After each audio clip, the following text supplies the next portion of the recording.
In this video, we'll take a look at how we can go from this to that. Let's dive in. Hello friends, my name is Chris Orwig, and in this tutorial we'll start off in Lightroom and then we'll finish in Photoshop. All right, here inside of Lightroom, the first thing we're going to do is make some really basic adjustments. And to do that, we'll go to our basic panel, and I'm going to click to zoom in a little bit on the photograph.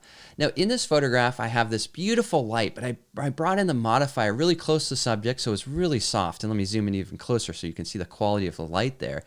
The trouble is that we can see the modifier, the octabank, and the light stand in the frame. And that's a really common mistake that happens in studio photography, is sometimes we decide maybe it'll be cool to show some of the behind the scenes stuff, but then we want to get rid of it. Or maybe we moved our lights in too close and we didn't frame things correctly. So how do we fix that? How do we get rid of something this big in the frame? Well, it actually isn't that hard, as you'll see in this tutorial. So first things first, what we want to do is begin to make our basic adjustments. So one of the things that I know here is that because I have kind of this bright light on the face, I want to make sure that that doesn't get overexposed.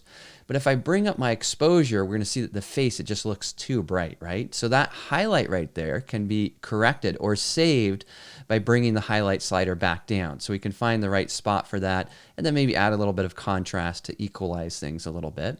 Next, I'll boost my shadows a little bit, bring down the darker tones. I'm going to add some clarity. I like clarity. I just like the edge or the snap that it adds to the image. Now, right now we have a lot of mid-tone contrast, and we're going to actually add more in Photoshop using a plugin. That's coming later. But for now, I'm just going to add just a touch there, and then maybe add a little bit of vibrance as well. So basic stuff, nothing really too, no wow factor yet, right? This is all easy peasy. Okay, next, before we kick over to Photoshop, let's go down to the detail panel. And in the detail panel, I just want to talk about sharpening and noise reduction here from the standpoint of this particular image. So here we are in the studio. I'm shooting with the A7R4. It's a super high resolution camera, 6,000 pixels across by almost 10,000 tall. So I have a lot of information here. I'm shooting at a low ISO. So do I need noise reduction and sharpening? And the answer is yes.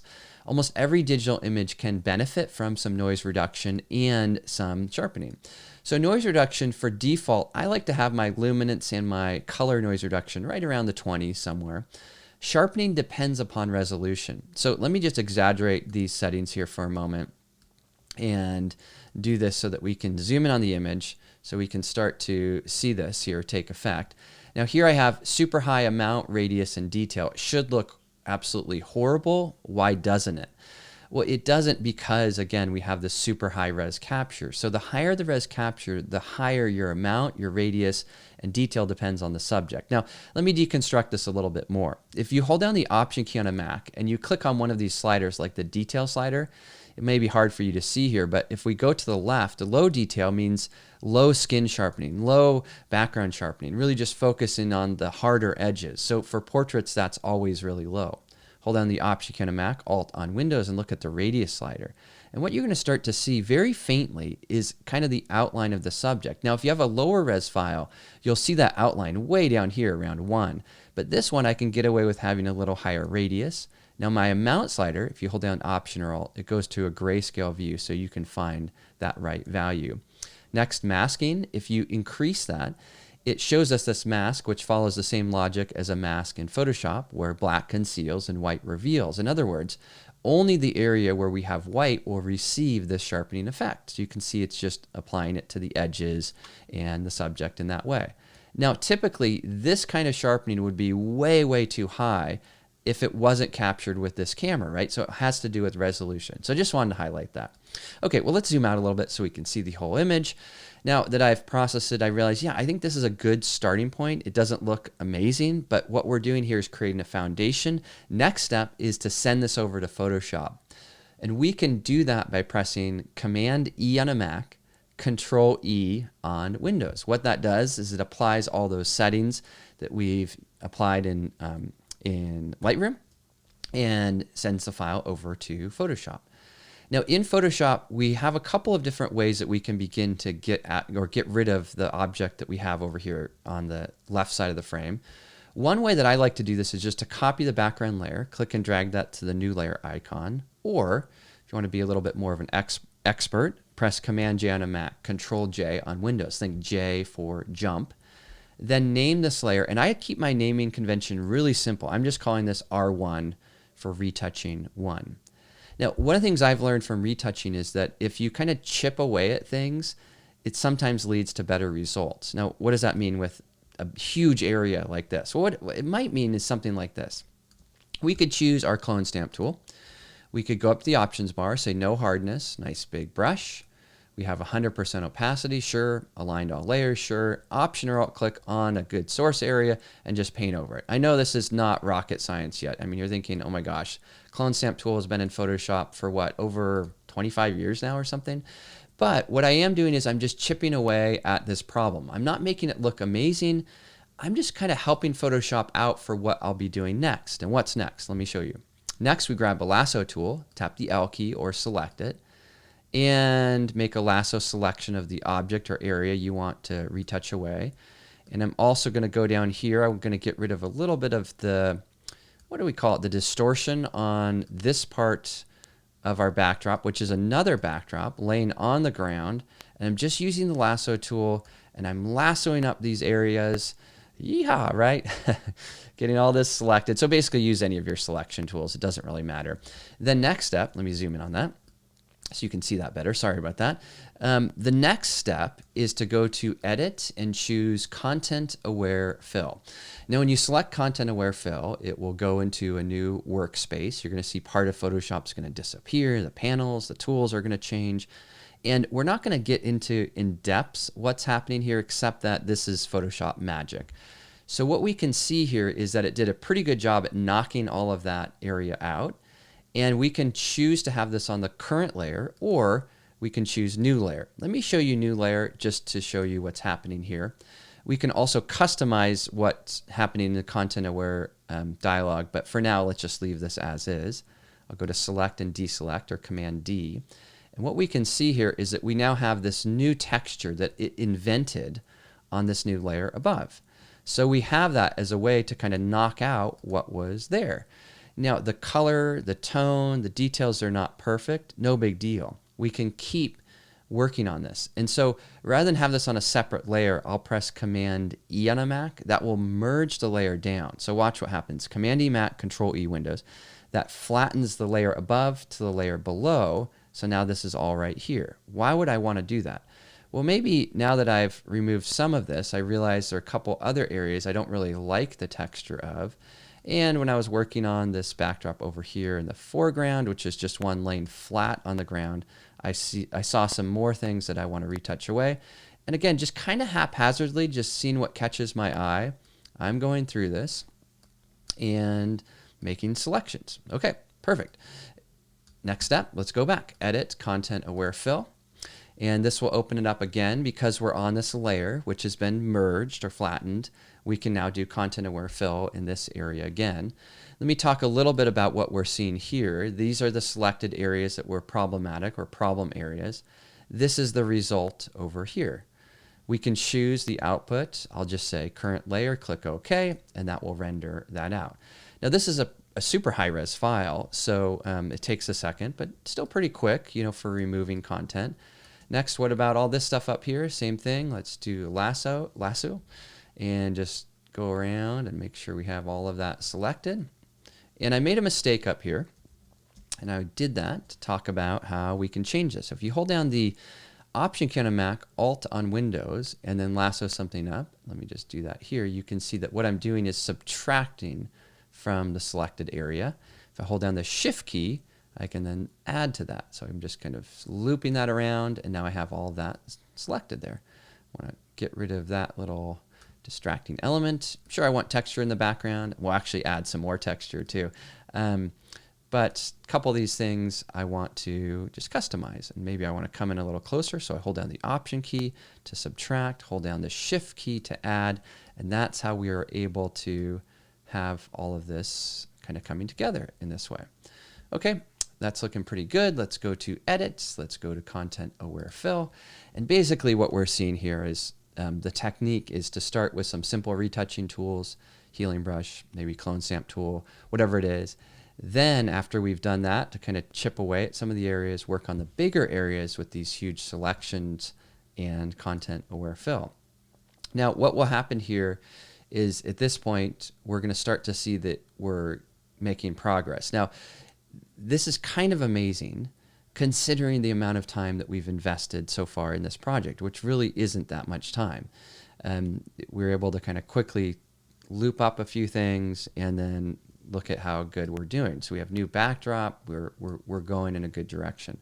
And the cool thing about this, and kind of what I want to illustrate, is we can always do content aware fill on top of the areas we've done content aware fill. In other words, it's not a one and done. Sometimes, like we're doing here, we're holding on that shift key, we're adding, and we're just getting a really good backdrop, and we're kind of correcting or fixing any of these little things that we see. Sometimes I'll create kind of an odd, maybe repeating pattern, because Photoshop isn't always perfect, right? But it is pretty powerful. So I'm just going to go through here. I'm seeing a couple little weird patterns, and I'm just going to change those, doing content aware fill. All right, we'll let Photoshop do its magic. We haven't talked much about how we can work inside of this dialog, so let me talk a little bit about that.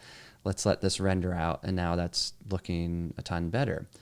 Well, let's say that in doing this, we're looking over here at our area showing us the select areas. The source content is green, saying that's what it's going to choose from. And then we're seeing our results over here, and we realize, you know what? I really wish it was selecting more of this. So we can use a lasso tool here. It will expand that selected area. And then what it will do is it will clean up or retouch whatever that is in the preview window over here on the right. So that's our preview. We can also change what it's sampling. And there's a lot there. I'll do a whole tutorial on it. But for now, let's just call it Photoshop magic. Let's click OK and follow the technique of making a selection, going to content aware fill, doing that multiple times to really rebuild, regenerate, recreate this backdrop. All right, well, at this point, let's let it just power through this little thing here, and it's almost done. And again, I think partially it's just such a big file, right? Then the next thing I like to do is, after having done that, we can go in with other tools like a patch tool, and if there's little areas of texture that we want to work with, we can do that here as well. So it's the same kind of concept, and all that we're looking to do is to just build this new backdrop, this new texture. We're going through, making sure there aren't any repeating patterns, and we're doing this all on the layer, which is looking good.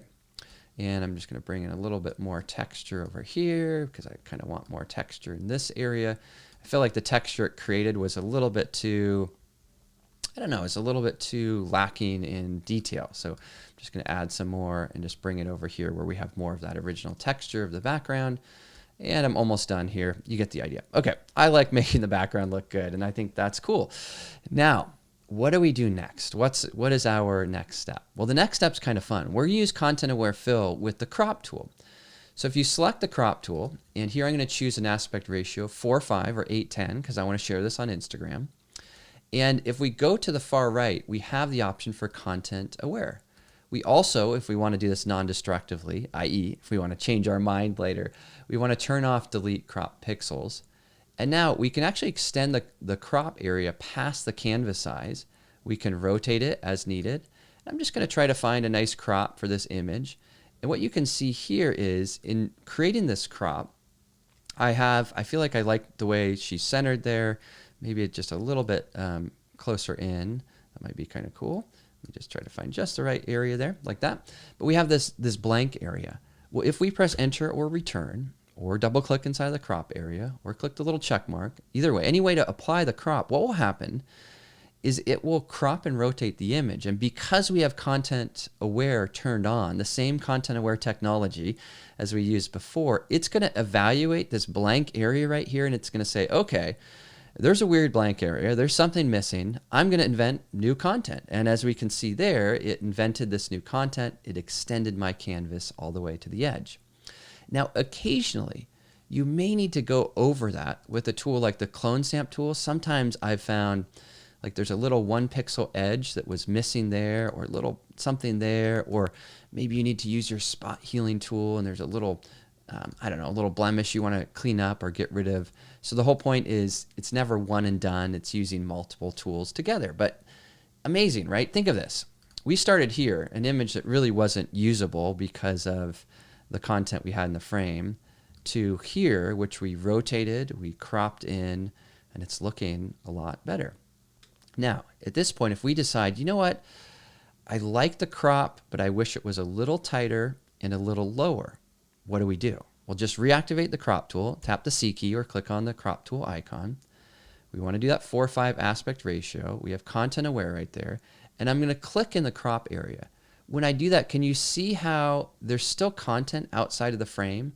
So if I move down, the backdrop still exists over here. And if I wanted to bring this in a little bit, I can bring that in a little bit, maybe like that. And if there's let me leave a little gap here so we can see that. If I press enter or return, what it's going to do is evaluate the scene. It's obviously going to crop that. If there's a gap, if there's something missing like this content down here, it's going to do its best to try to fill that in. Now that doesn't always work. Like in this case, it wasn't great. So I'll just grab one of my other tools like clone stamp tool, and I can paint over that and fix that, right? I guess the point of reactivating the crop tool more than anything is just that we can, as long as we have delete crop pixels turned off, we can constantly change the crop. Now, one of the things we have to remember is when we use delete crop pixels like this, there's still content on this layer which is outside of the image. And let me just get this just right. You know, it's composition. It's like you want to get it just the way you like it. Right there. I like that. I like the feeling, you know, that cropping and recomposing creates in an image. So I'm looking to create that nice feeling. Okay, so what I wanted to say was that we have this content here, but we have stuff outside of the frame. Now, normally that doesn't matter, but if we go to a filter, which I'm going to go to really quickly, this is one by Nik Collection called Analog Effects Pro. This is something you'd have to purchase. It's like a plugin that you can use with Photoshop that essentially allows you to do things you can do in Photoshop, but do them a little faster, and maybe to combine creative effects together. We're just going to let this show us a little preview, but what I wanted to see here isn't this particular effect, but can you see how it's showing outside of the edge? And it's sort of hard to evaluate how I might want an effect to apply. So let's choose an effect, and we'll just give this a second to apply that. And let me make this big. I'm not saying this is good, but I am saying it's complicated because I don't remember where the edge of my frame is. So what do? Well, what we're going to do is cancel out of this and go back here. And if we want the layer itself not to have anything outside of it, what you can do is press Command A on a Mac, Control A on Windows, Command J on a Mac, Control J on Windows. And what that does is it copies the contents that were selected, the actual edge, and copies it up to a new layer. I'm going to call this one R2 for Retouch 2. So now if I go to my filter pull down menu and choose Analog Effects Pro, it will open up this, and I'll show you the same effect, and we'll actually be using this to add an effect, which is kind of fun to this photograph. And here, let me just go full screen so you can see this, and it's loading in the texture for us. And these kind of plugins, what I like about them is they can be a great starting point. And now in this view, isn't it a lot easier to see just the actual edge of the frame, right? And then to be able to say, hey, you know what? I actually want to maybe lessen this effect a little bit and change the color, or maybe I want to go black and white for that matter and remove the film type. And there I have the look. So we can fine tune the way this appears. And that's the beauty of this. The one that I'm actually going to use and start with for this is one that I've created called Backdrop. I use it a lot for backdrops. And basically it has a little lens vignette. And so let me turn that on so you can see a high amount, either direction, and how you can customize that. And so I tend to, when I shoot studio stuff, tend to like to have a little bit of vignetting. And so I'm just going to add a little bit of that. Then up here with our basic adjustments, if we turn that on and off, and let me zoom in so you can see the subject better, you can see how this is adding all of this detail and mid-tone contrast, and it just has this really kind of cool look to it. So these sliders all work together. So let me show you what I mean. We're going to remove detail extraction for a moment. And we're going to reset sliders, double clicking them. And in doing that, this is the image as it appeared. Now let me just crank up detail extraction. Okay, made the image brighter and brought out all these details. So let me then maybe bring up contrast. Okay, so that added more contrast. And then if I bring down brightening, maybe I could find the right mix. So that's overdone. What if I do low detail extraction? Now it's too dark. Now let me bring up the brightness there a little bit. Let me bring down the contrast, bring up detail a little bit. You get the gist. So basically you're going to mix all of these together until you find a look. And you could also obviously work with, if you wanted to have kind of a moody, desaturated look, that could be sort of fun too. And so what I have in this case is I have a couple of settings that I tend to like, this one in particular. And sometimes I'll use this just on the backdrop. I'll mask out the subject and I'll just paint this over my backdrop, and it adds nice texture and detail to it. In this case, what I think I want to do is I want to go for a little bit of a moodier look, but not quite so detail extracted. So let me just find the right mix here. Or what I should say, it's hard to not so detail extracted.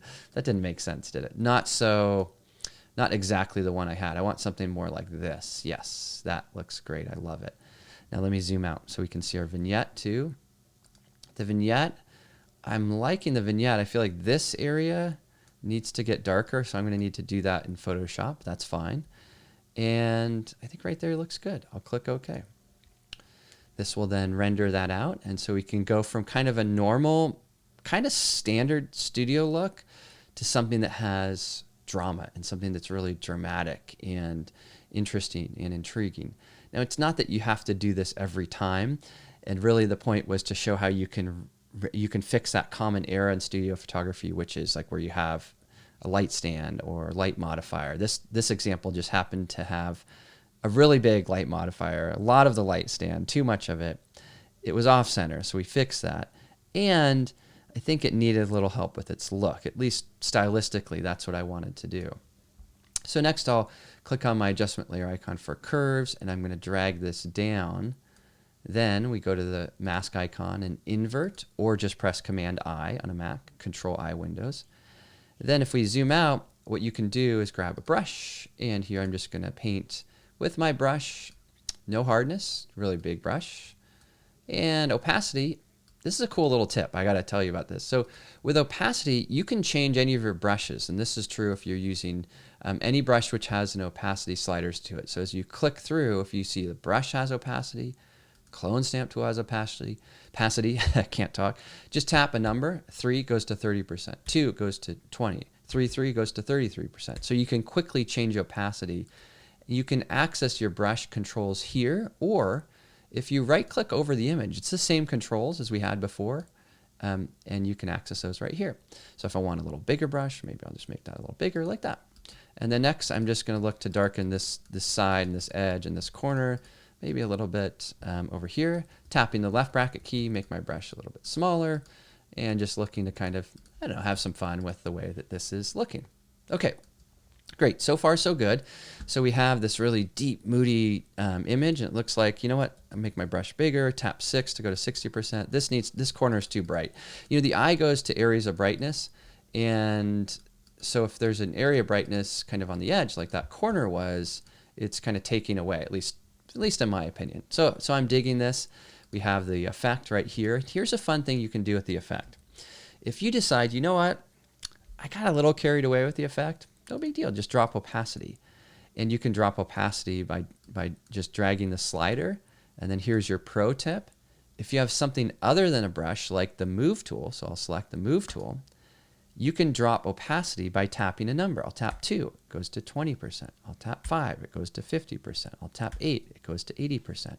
And even at 80%, that's kind of a cool look, right? I mean, that's pretty fun, or just use the slider as well. So I think I am going to drop this back just a little bit. I feel like it was a little bit too punchy, and I'm liking the way it looks now. Okay, let's look at our before and after. How do we do that? Well, one way we can do that is you can hold down the Option key on a Mac, Alt on Windows, and click on the eye icon. When you do that, it turns off every other layer except for the layer that you're clicking on, the eye icon. So I'll do this on my background layer. So there's the original image, obviously tilted a little bit and cropped a little bit. There's the before, and then there's the after. Cool. In seeing that, I realized I want to make this corner a little darker. So I tap the B key for my brush tool, and I want to make above here just a little bit darker. Awesome. Make sure that's fitting into the overall flow. Nice. Okay. Next thing I want to do is I have open in another document here. Let me just press Shift F to go there. A texture. So I'm going to grab this texture and I'm going to hold in the Shift key and drop it. And this one has a different bit depth and a different color space, but I don't really care. I don't actually even really care that it's small. I'm going to stretch this over because with textures, I find a lot of times you can get away with kind of changing them and making them bigger and doing different things because they're going to be blended way into the background. Now, how can we blend this one in? Well, we can blend this in by going to a blending mode, say like soft light, and take a look at what happens to our image now that we have this soft light texture blended in there. So what's happening is we're getting a nice texture blend, but it's also covering the subject, which I don't really like. And maybe I also don't really like the color. Let me show you how you can modify color just briefly. If we go to normal, if I choose hue saturation, and if I change the color, let me do something really wacky. Let me add a color to this. So it's now blue. If I change this to a blending mode of soft light, what we're seeing is that this is now adding this blue everywhere. If I only want this to add to my texture, you can hold down the Option key on a Mac, Alt on Windows. Now this is primarily affecting the texture. You see it's affecting the subject a little bit less, but still there's too much on the subject. I don't want all of this texture and especially the blue on my subject. What do we do? Well, what we can do is go down to one of our layers here, choose a selection tool like this one here, which is Quick Selection, and just choose Select Subject. Now, Select Subject is a newer feature in Photoshop. If you aren't familiar with it, it's kind of one of these magical features. And basically what it does is it tries to identify a subject in the frame and make a selection of it. Now, if it made a mistake, we can always add to it using Quick Select. So it didn't select all of the ladder there. Maybe back part of this ladder I want to select. Perfect. If we want to fine tune it, go to Select and Mask. Sometimes maybe you want to have a little bit of a softer edge, so I could do that. Or maybe it didn't select, I don't know, this part of the garment there, so I can select that.